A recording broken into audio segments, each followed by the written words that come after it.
tout autour de nous. La spiritualité, c'est accessible pour tous, par tous. Les enfants, ils sont très sensibles dans leur manière d'appréhender le monde, de donner vie aux arbres, aux plantes, de communiquer avec les animaux, de voir l'infime détail du beau. Voir l'esthétique et l'harmonie dans chaque chose, c'est aussi la spiritualité, pour moi. C'est ma vision que je partage. Elle ne regarde que moi. Et puis, à mon sens, c'est quelque chose qui doit être joyeux, léger et qui demande à être partagé, qui demande à être vécu dans le partage, dans la joie. À mon sens, ce n'est pas quelque chose qui est tabou, qui est réservé aux initiés. Un être spirituel, c'est un être qui a conscience de sa multidimensionnalité, qui a conscience de ne pas être qu'une matière visible.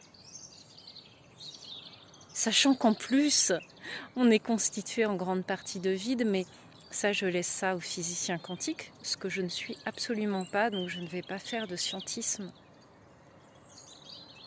Mais voilà, c'est ça que j'avais envie de partager, et on entend tous les oiseaux, on entend toute cette vie,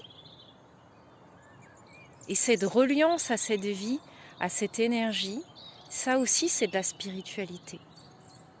En fait, c'est simple.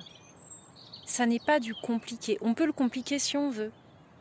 Mais l'accès, il est pour tous, par tous.